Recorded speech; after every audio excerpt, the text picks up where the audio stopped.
In March 2025, armed militants intercepted the Jafar Express passenger train in southwestern Pakistan.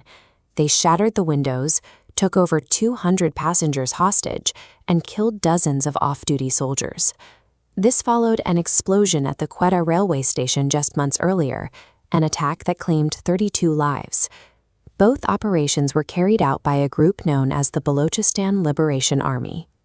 These attacks are happening in a province that contains some of the largest untapped reserves of copper and gold in the world, wealth estimated at more than $60 billion. The violence is the visible edge of a struggle for control over those resources, a conflict that remains almost entirely hidden from the global stage. Balochistan is Pakistan's largest and most sparsely populated province.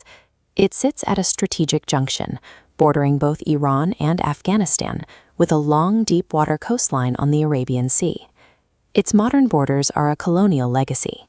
British planners drew the Goldsmith Line in 1884 to divide the Baloch people, and in 1948, the eastern portion was annexed into the new state of Pakistan. This history created a paradox. The province produces the majority of Pakistan's natural gas and minerals, yet the people living there remain among the poorest in the country. To maintain control over this resource-rich land, the central government has relied on a policy of heavy-handed security operations. For decades, local activists and their families have been subject to a system of enforced disappearances and extrajudicial killings. Decades of removing raw materials while excluding the local population from the decision-making process left the region with no political outlet for its grievances. The tension reached a turning point in 2015 with the launch of the China-Pakistan Economic Corridor, or CPEC. Beijing invested billions into the region to build a massive trade hub at Gwadar Port, aiming to connect Western China directly to the Arabian Sea. But the local population saw little of that investment. Tens of thousands of workers were brought in from China and other parts of Pakistan, filling nearly all the new jobs created by the project. This economic exclusion changed the nature of the conflict. What began as a local demand for political rights became an insurgency focused on expelling foreign interests entirely. The Balochistan Liberation Army responded by forming an elite suicide wing called the Majid Brigade.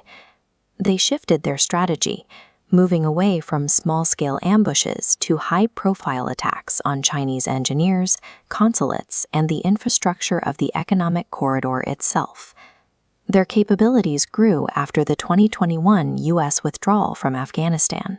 By accessing abandoned American military equipment, the militants acquired M4 assault rifles and night vision gear, erasing the technological edge previously held by the Pakistani army. This led to the 2024 Black Storm operations, which saw the deployment of dozens of suicide bombers across the province, including the group's first female operatives. For a movement that historically rejected suicide attacks as a religious tactic, the shift to self-sacrifice suggests a generation that no longer believes in a military or political compromise. There is a different path being led by Dr. Mahrong Baloch. In 2011, her father was abducted by security forces and later found dead, showing signs of severe torture. Instead of taking up arms, Mahrong organized a movement of peaceful resistance. She led thousands of women in marches to demand accountability for the disappeared. The state responded to these peaceful marches with mass arrests and anti-terrorism charges. In March 2025, Mahrong herself was detained under public order laws.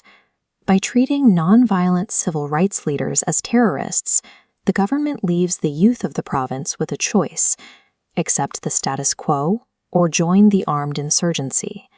For China, the stakes are geopolitical. Gwadar is a shortcut for Middle Eastern oil, bypassing vulnerable maritime choke points.